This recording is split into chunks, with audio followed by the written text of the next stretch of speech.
Okay, सो मैं next कुछ problem भी डिस्कस करने वाला हूँ आज एचपीएससी का। तो ये है प्रॉब्लम नंबर 6। प्रॉब्लम नंबर 6 कहता है कि obtain an expression for the capacitance of a spherical capacitor formed by two concentric spherical cells of radius r1 and r2 filled with air, and reduce the result for the capacitance of an isolated sphere of radius r, and estimated the capacitance for earth considering earth as a sphere of radius 6,400 kilometre. तो ये problem solve करते हैं पहले। तो basically आपको करना क्या है कि ये पर एक शेल है और यहाँ पर अनदर शेल है। सेंटर से इसका डिस्टेंस है r1, इसका डिस्टेंस है r2। तो आपको यहाँ पर कैपेसिटर निकालना है। तो आप नॉर्मली जानते हैं कि अगर एक पैरेलल प्लेट कैपेसिटर होता और यहाँ पर सेपरेशन डी होता और सरफेस एरिया ए होता, तो आपका कैपेसिटेंस क्या होता? That is epsilon not a by D. अगर एप्सिलॉन नॉट क्यों, यहाँ पर एयर मीडियम है, ठीक है, यहाँ पर एयर मीडियम है तो एप्सिलॉन नॉट है। अगर कुछ मीडियम होता तो एप्सिलॉन नॉट चेंज होकर एप्सिलॉन हो जाता, ठीक है। तो यहाँ पर अब देखिए, अगर आप इस मैं थोड़ा ये एप्सिलॉन नॉट को इरेज कर देता हूँ। तो यहाँ पर मान लीजिए इस डिस्टेंस पे मान लीजिए कि ये डिस्टेंस सेंटर से जो है ये डिस्टेंस r है। इस जब r डिस्टेंस पे आप स्फेरिकल सेल कंसिडर करते हैं तो उसका सरफेस एरिया कितना होगा? 4πr² होता, राइट। अब अब अब एक स्मॉल dr थिकनेस का अब शेल पकड़िए जो यहाँ पर r प्लस dr डिस्टेंस पे है। तो यहाँ पर r डिस्टेंस पे आपका एरिया होगा 4πr²। और एक स्मॉल डिस्प्लेसमेंट स्मॉल थिकनेस पे r प्लस डी आर पे अगर आप एरिया कैलकुलेट करोगे तो वो होगा 4πr+dr², ठीक है। अब r is very large compare to this D R, तो ये आप अप्रोक्सीमेटली 4πr² ही मान सकते हो, जैसा हम कैलकुलस में करते हैं यूजुअली। तो जो कैपेसिटेंस होता है वो एप्सिलॉन नॉट होता है into A, that is 4πr²। और जो थिकनेस है ना, यहाँ पर जो डिस्टेंस, ये जो मतलब एक स्फेरिकल शेल, आप वेरी थिन स्फेरिकल शेल पकड़ रहे हो जिसका थिकनेस है डी आर, ओके। मतलब ये अब डिस्टेंस का काम कर रहा है, ये जो डिस्टेंस है ना इसका थिकनेस है, यही अब डिस्टेंस का काम कर रहा है जिसका मतलब डिस्टेंस है डी आर। और इसका सरफेस एरिया दोनों का आप सेम मान रहे हो, दोनों का ही सरफेस एरिया आप सेम मान रहे हो, बोथ आर 4πr², राइट। तो ये आपका हो गया कैपेसिटेंस। तो आप यहाँ पर इंटीग्रेशन करो, D R by r² is equal to 4πε0। तो सी आपका आ जाएगा 4πε0 divided by 1/r1 minus 1/r2, okay. तो अब ये एक स्फेरिकल मतलब एक r1 रेडियस और r2 रेडियस का स्फेरिकल शेल है, तो इसका टोटल कैपेसिटेंस आएगा ये। तो अब अर्थ के लिए आप कैसे कैलकुलेट करोगे? अर्थ एक स्फीयर है जिसका रेडियस आपको गिवन है और आउटर रेडियस कुछ गिवन नहीं है, क्योंकि अर्थ मतलब आउटर कितना दूर जा सकते हो, इनफाइनाइट तक जा सकते हो। तो सिर्फ अगर अर्थ के लिए आप कैलकुलेट कर रहे हो, मतलब एक स्फेरिकल सेल के लिए कैलकुलेट कर रहे हो, तो यहाँ पर आप 4πε0 लिखो divided by 1/r1 minus 1/r2। क्या है? r2 यहाँ पर इनफाइनाइट है, ठीक है, इनफाइनाइट। सो यहाँ पर जो सिंपली फॉर्मूला आएगा वो आएगा 4πε0r1। तो अब r1 की जगह आप 6.4 इंटू 10⁶ मीटर पुट करोगे, जो कि 6,400 किलोमीटर गिवन है अर्थ का रेडियस। तो ये आपका कुछ 711 फैराड ऐसा कुछ आएगा, ठीक है। तो ऐसा आप कैलकुलेट कर सकते हो। नेक्स्ट प्रॉब्लम देखते हैं, प्रॉब्लम नंबर 8। ओके, 7 थोड़ा मिसिंग हो गया है, 7 में बाद में कर देता हूँ। तो A proton is accelerated to a kinetic energy 1.0 tera electron trillion electron volt in an accelerator. So what is the velocity parameter and how much slower is the proton moving in the accelerator compared to a photon? तो 7 का problem मैं बाद में कर देता हूँ, miss हो गया है। तो यहाँ पर 8 का देखते हैं। तो इसका जो काइनेटिक एनर्जी है प्रोटॉन का वो 1 TeV गिवन है, ठीक है, वन टीवी मतलब क्या होता है, अब पहले वो समझ लेते हैं। मेगा कितना होता है? मेगा होता है 10⁻6, राइट। गीगा कितना होता है? गीगा होता है 10⁻9। उसके बाद आता है ट्रिलियन, दैट इज 10⁻12। ओके, तो ये वन टीवी को आप 10⁻6 एमईवी भी लिख सकते हो, ठीक है। अब प्रोटॉन का डिस्टमास एनर्जी क्या होता है? एम नॉट सी स्क्वायर, इसका वैल्यू क्या होता है? अब इलेक्ट्रॉन का नॉर्मली हमको पता होता है, जो कि 5.511 एमईवी होता है। और एक प्रोटॉन का मास इलेक्ट्रॉन के मास से 1836 टाइम्स बड़ा होता है। तो ये आप मल्टीप्लाई कर दो तो आपको प्रोटॉन का डिस्टमास एनर्जी मिल जाएगा, दैट इज 938.2 एमईवी, राइट। तो अब काइनेटिक एनर्जी जो होता है, that is total energy minus rest mass energy, right. Total energy का क्या फॉर्मूला होता है? Gamma M naught C square minus M naught C square. तो काइनेटिक एनर्जी आपका गिवन है, और एम नॉट सी स्क्वायर में भी आपने कैलकुलेट कर लिया। तो 10⁶ आप यहाँ पर बैठा दो value, divided by 938.2 is equal to gamma minus 1। Okay, so यहाँ से आप गैमा कैलकुलेट कर लेना।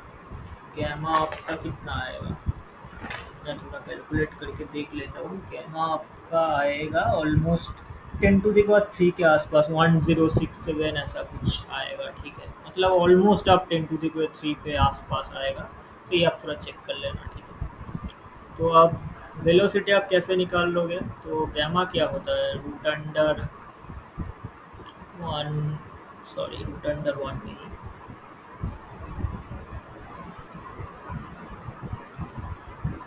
1/√1 minus V square by C square, ये आपका गैमा होता है, ठीक है।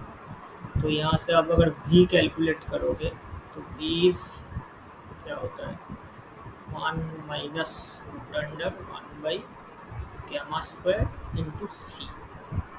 तो यहाँ पर गैमा बहुत बड़ा है, लाइक 10⁻3 ऑर्डर में है। तो यहाँ पर अब गैमा स्क्वायर बैठा होगा तो 10⁻6 होगा, तो 1 माइनस 10⁻6 होगा, जो कि अब अगर कुछ कैलकुलेटर में डालोगे तो शायद कैलकुलेटर भी कैलकुलेट नहीं करवाएगा, वो अप्रोक्सीमेटली आपको 1 ही दे देगा। तो यहाँ पर एक बायनोमियल अप्रोक्सीमेशन का ट्रिक लगा सकते हो, दैट इज़ मतलब मैं यहाँ पर यह ट्रिक यूज़ कर रहा हूँ कि 1 minus X to the power half. अगर एक्स बहुत बहुत छोटा नंबर है तो ये आप अप्रोक्सीमेटली ऐसे लिख सकते हो 1 माइनस हाफ एक्स। तो यही ट्रिक मैं यहाँ पे यूज़ करने वाला हूँ। तो 1/2 गामा स्क्वायर, तो अप्रोक्सीमेटली यही आपका प्रोटॉन का वेलोसिटी होगा, ठीक है। अब फोटॉन का वेलोसिटी क्या होता है? फोटॉन आप पकड़ते हो तो फोटॉन का वेलोसिटी होता है सी। तो वेलोसिटी का जो डिफरेंस है delta V, that is C minus proton का है 1 माइनस 2 गैमा स्क्वायर। तो जो डिफरेंस होगा वो होगा 1/2 गैमा स्क्वायर। तो ये आपका डिफरेंस होगा। तो 3 इंटू 10⁸ बैठा दो, और यहाँ पर 2 गैमा ऑलमोस्ट 1067 था, तो ये आप स्क्वायर कर दोगे तो आपका डिफरेंस मिल जाएगा, ठीक है। तो यही आपका डेल्टा भी होगा। अच्छा, नेक्स्ट प्रॉब्लम देखते हैं। 9 का तो एक्सप्लेनेशन है, वो मैं नहीं करने वाला हूँ। नेक्स्ट वाले का देखते हैं। नेक्स्ट वाले का बोला बोला है कि मतलब आपको जो एनर्जी लेवल्स है वो ड्रॉ करना है न्यूक्लियर शेल मॉडल के अकॉर्डिंग। और 16s33, दैट इज सल्फर 33 का आपका स्पिन पैरिटी निकालने को बोला है, और उसका क्वाड्रापोल मोमेंट भी निकालने को बोला है, ठीक है। तो ये प्रॉब्लम करते हैं। तो पहले आपको ये मॉडल कैसे ड्रॉ करते हैं, क्या करते हैं, वो आपको पता होना चाहिए, तभी आप ये कर पाओगे। तो 1/2 पहला शेल होता है, उसके बाद आता है 1p3/2, 1p हाफ, उसके बाद आपका आता है 1d5/2,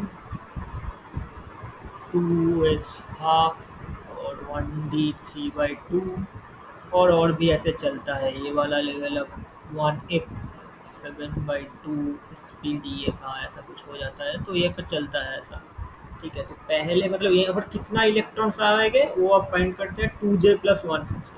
तो यहाँ पर j कितना है? हाफ। तो 2j+1 करोगे तो 2 आएगा, तो यहाँ पर 2 इलेक्ट्रॉन्स बैठ सकते हैं। यहाँ पर j है 3/2, तो 2j+1 यहाँ पर 4 इलेक्ट्रॉन बैठ सकता है, ठीक है। यहाँ पर फिर से 2 इलेक्ट्रॉन बैठ सकता है, इलेक्ट्रॉन नहीं, sorry nucleon, sorry not electron, यहाँ पर न्यूक्लियन है मतलब प्रोटॉन और न्यूट्रॉन। यहाँ पर 2J+1 6, यहाँ पर 2J+1 फिर से 2, और ये 1D3/2 लेवल के लिए 2J+1 फिर से 4। अब यहाँ पर देखो 16 is 33 गिवन था ना, हाँ 16 is 33 गिवन था, 16 is 33 गिवन था, तो प्रोटॉन है 16 जो कि इवन है, ठीक है। तो ये कुछ कंट्रीब्यूट नहीं करेगा टोटल स्पिन पैरिटी में। न्यूट्रॉन जो है ऑड है, मतलब एक न्यूट्रॉन एक्सेस है 16+1, ठीक है, तो ये कंट्रीब्यूट करेगा, ये ऑड नंबर है। तो यहाँ पर कहाँ पर 17 आ रहा है कैलकुलेट करो, 2+4 6, 6+2 8, 8+6 14, 14+2 16। जो लास्ट वाला जो न्यूट्रॉन है ना, 17th नंबर जो न्यूट्रॉन, वो यहाँ पे बैठ जाएगा। कौन सा लेवल है, 1D3/2 लेवल है। तो यहाँ पर जे का वैल्यू तो पक्का 3/2 होगा। पैरिटी आप कैलकुलेट कैसे कैलकुलेट करते हो, तो पैरिटी होता है -1 और एल क्या है, 1D3/2 के लिए एल क्या है, यहाँ पर देखो डी शेल है। डी शेल मतलब क्या होता है, SPD, मतलब एल का वैल्यू होता है 0 1 2, डी का वैल्यू 2 है, तो यहाँ पर पैरिटी हो जाएगा -1/2 इज इक्वल टू पॉजिटिव, मतलब प्लस होता है। तो मतलब जे पाई जो स्पिन पैरिटी आप लिखते हो वो 3/2 प्लस होता है, ठीक है। और क्वाड्रापुल मोमेंट भी आपको कैलकुलेट करने को बोला है। क्वाड्रापुल मोमेंट का फॉर्मूला होता है 3/5 2J-1 by 2J+2 into R², right. तो यहाँ पर 3/5 और 2J-1, जे की जगह आप 3/2 पुट करोगे, ठीक है, 3/2 - 1, 2J की जगह फिर से आप 3/2 पुट करोगे +2, R is equal to R0 e⁻1/3 होता है, R0 1.2 फर्मी होता है अप्रॉक्स, इसका स्क्वायर। और ए यहाँ पर कितना है, इज इक्वल टू 33 गिवन है, क्योंकि सल्फर का मास नंबर 33 गिवन है। तो ये आप पूरा कैलकुलेट कर सकते हो सारे वैल्यू बैठा के। तो ये ऑलमोस्ट कुछ कितना आएगा, 10⁻³ ऑर्डर का कुछ नंबर आएगा, ठीक है। तो अप्रोक्सीमेटली मतलब ये आप कैलकुलेट करके देख लेना, मैं थोड़ा कैलकुलेट करने में मिस्टेक भी कर सकता हूँ। तो ये आपका वैल्यू R0 का वैल्यू है 1.2 fermi, that is 1.2 into 10⁻⁻15 metre. तो ये सारे वैल्यू बैठ के आप कैलकुलेट करने देख लेना, ये आ जाएगा, ठीक है। तो नेक्स्ट क्वेश्चन देखते हैं। नेक्स्ट है, on earth we have just 0.7% of uranium-235 isotope over uranium-238 isotope. If both these isotopes were present in equal amounts at the formation of Earth, then what is the present age of the Earth? ठीक है, तो आपको अर्थ का age calculate करना है, और बोला है कि यूरेनियम 235 जो है वो 0.7% है यूरेनियम 238 के कंपैरिजन में, और दोनों का आपको हाफ लाइफ गिवन हुआ है। तो आपको अर्थ का टाइम एस्टिमेट करना है। तो यूरेनियम 235 के लिए पहले देखते हैं। तो ये N1 मतलब मैं 235 की बात कर रहा हूँ, ठीक है, और N2 मतलब, तो इनिशियली मतलब मान लीजिए कि टोटल N पार्टिकल था, दोनों का सेम था, e⁻⁻1 अर्थ का एज मान लीजिए कि T है, ठीक है। तो ये अब यूरेनियम 235 का जो मास मतलब नंबर प्रेजेंट है वो है, और N2 का इनिशियल दोनों का सेम था, तो यहाँ पर भी N होगा, और यहाँ पर e⁻⁻2 इसका अलग है हाफ लाइफ, और अर्थ का एज T है, ठीक है। तो ये है यूरेनियम 238 का, ओके। तो अब क्वेश्चन में क्या गिवन है, क्वेश्चन में ये आपको बोला गया है कि N1 is equal to N2, मतलब यूरेनियम 238 का जो है उसका 0.7% जो है वो यूरेनियम 235 है। तो यही आपको कैलकुलेट करना है, ठीक है। तो इसको अब आप सॉल्व कर सकते हो इजीली। N तो दोनों साइड कैंसिल हो जाएगा क्योंकि इनिशियल नंबर सेम है, is equal to 0.7 divided by 100 e⁻⁻λ2t। तो यहाँ पर आप e⁻⁻2t को इस साइड ले सकते हो, मतलब लेफ्ट साइड में e⁻⁻2t से मल्टीप्लाई कर देना। तो यहाँ पर 0.7 इसको 007 लिख लेते हैं। तो T is equal to log of 0.007 divided by, अब लैम्डा टू क्या होता है, लैम्डा टू होता है log two by T half, ठीक है। तो लैम्डा टू के जगह आप मतलब यूरेनियम 238 का जो है उसका आप मतलब हाफ लाइफ जो है वो पुट कर देना, वो ऑलमोस्ट कितना गिवन है, वो गिवन है आपका 7 इंटू सॉरी 4.5 इंटू 10⁻⁹ राइट। तो यहाँ पर 4.5 into 10⁻⁹ minus log two divided by 7 into 10⁸ ऐसा कुछ गिवन है। तो ये आप दोनों कैलकुलेट कर लेना, तो इसका हाफ लाइफ जो टी का वैल्यू आएगा वो ऑलमोस्ट 5.93 इंटू 10⁹ ठीक है। ये आपका अर्थ का एज आ जाएगा, ठीक है। तो अब नेक्स्ट प्रॉब्लम देखते हैं। नेक्स्ट प्रॉब्लम बोलता है कि a beam of gamma rays form a radioactive source is incident normally on a 13 Al27 मतलब aluminium 27 absorber of uniform thickness 50 semi which effectively reduces the gamma ray intensity to 1%, obtain the absorption coefficient, mass absorption coefficient at atomic cross section. तो आपको तीनों चीज़ calculate करना है और density जो aluminium का वो 2.7 ग्राम पर सेमी क्यूब एक गिवन है, ठीक है। तो यहाँ पर ये इसका सॉल्यूशन देख लेते हैं।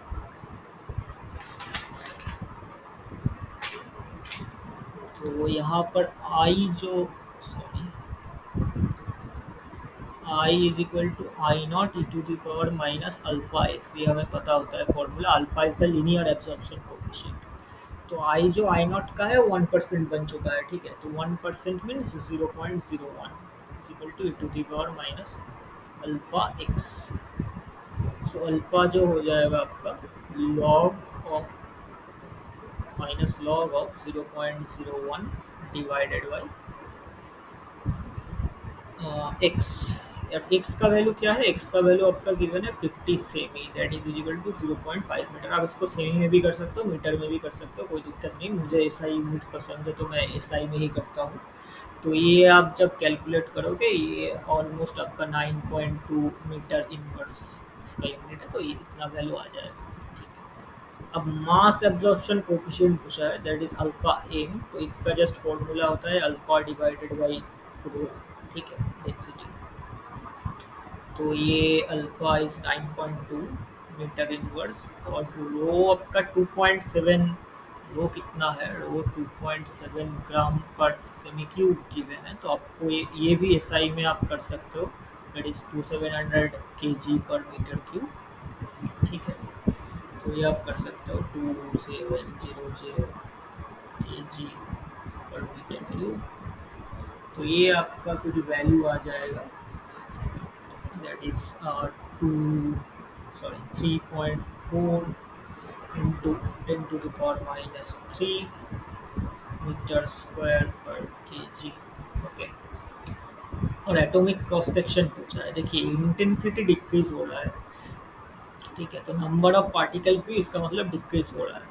तो अब इंटेंसिटी से भी ऐसे लिख सकते हैं I naught E to the power minus sigma into N into X. अभी एन क्या है, एन है या नंबर डेंसिटी, ठीक है। मतलब आप जिस एब्जॉर्बर पर यहाँ पर मान लो कि एक एब्जॉर्बर है, इस एब्जॉर्बर में मतलब पार्टिकल जो है कुछ इंटेंसिटी से आ रहा है, आई नॉट इंटेंसिटी से आ रहा है और आई से निकल रहा है।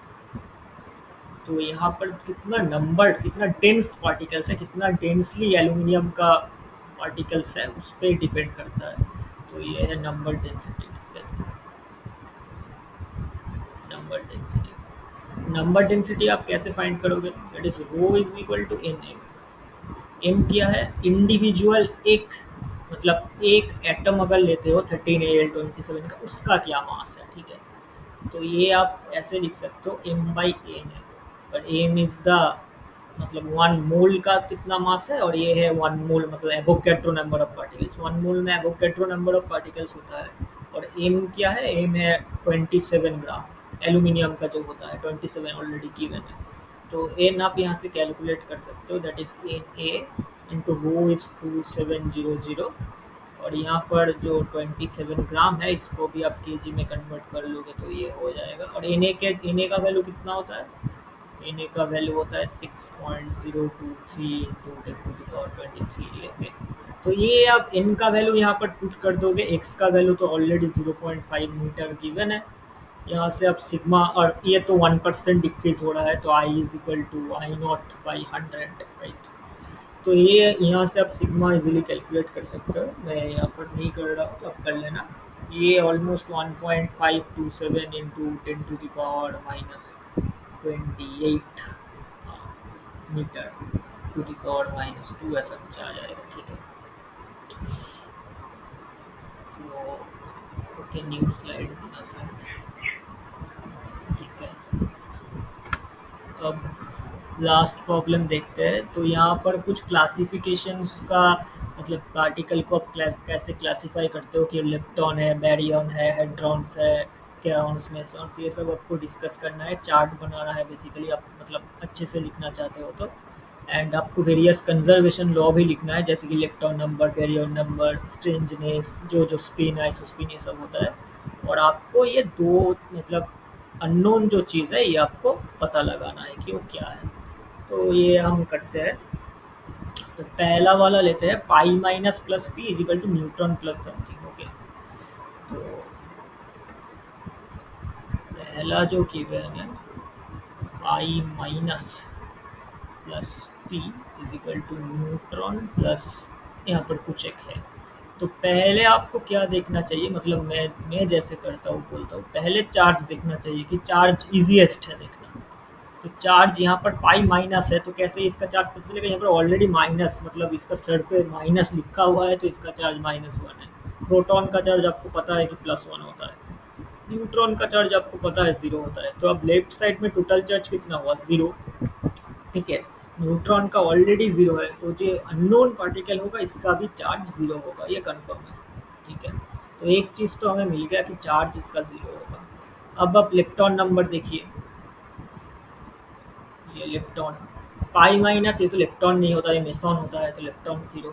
ये मेसॉन और प्रोटॉन, प्रोटॉन का लेप्टॉन क्या होता है? प्रोटॉन बैरियन होता है, लेप्टॉन नहीं होता, तो इसका भी 0। न्यूट्रॉन भी बैरियन होता है, तो इसका भी 0। मतलब जो अननोन पार्टिकल होगा इसका भी इलेक्ट्रॉन नंबर तो पक्का 0 होगा, मतलब लेप्टॉन तो नहीं हो सकता। और वो बैरियन देख लीजिए, बैरियन नंबर, पाई माइनस का क्या है? ये मेसॉन है, तो ये बैरियन तो नहीं है, तो ये 0। प्रोटॉन बैरियन है, तो ये 1 होगा। न्यूट्रॉन भी बैरियन है, 1 होगा। तो यहाँ पर 0 एंड 1 मिला के 1 होता है, और यहाँ पर ऑलरेडी 1 गिवन है, तो जो अननोन पार्टिकल होगा उसका भी बैरियन नंबर 0 होगा, मतलब वो बैरियन भी नहीं होगा।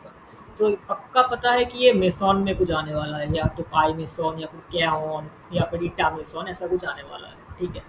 अब लास्ट आप एक देख सकते हैं जो कि है स्ट्रेंजनेस। स्ट्रेंजनेस बहुत ही इंपॉर्टेंट है, क्योंकि जो आपका फंडामेंटल पार्टिकल्स होता है, आपको आप डाउन को आप बॉटम चार, इसका भी स्ट्रेंजनेस डिफरेंट होता है, तो ये भी इंपॉर्टेंट है, ठीक है। तो पाई माइनस का स्ट्रेंजनेस 0 होता है, प्रोटॉन का भी 0 होता है, न्यूट्रॉन का भी 0 होता है, तो इसका स्ट्रेंजनेस जो होगा वो भी 0 होगा, ठीक है। तो ये चारों चीज़ फॉलो करना चाहिए। पहला तो charge 0, lepton and Baryon number 0, मतलब ये पक्का कोई मेसॉन होगा, और स्ट्रेंजनेस भी 0। तो ये दो चीज़, मतलब दो जो मेसॉन्स है ये चारों प्रॉपर्टी को फॉलो करते हैं, या तो पाई 0 होता है, या फिर एक होता है ईटा मेसॉन, ठीक है, ये ईटा ऐसे लिखते हैं। तो ये दोनों जो है ना, वो दोनों पॉसिबल है इस केस में।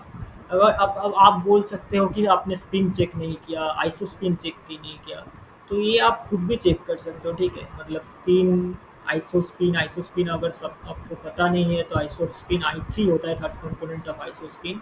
इसका एक फॉर्मूला होता है, that is Q minus S plus B by 2।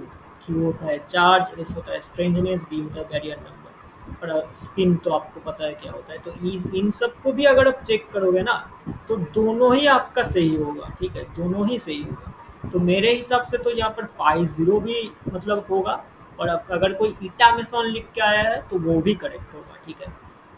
अब सेकेंड वाले का देखते हैं। सेकेंड वाला है K minus, that is kaon minus plus proton is equal to kaon plus plus something, ठीक है।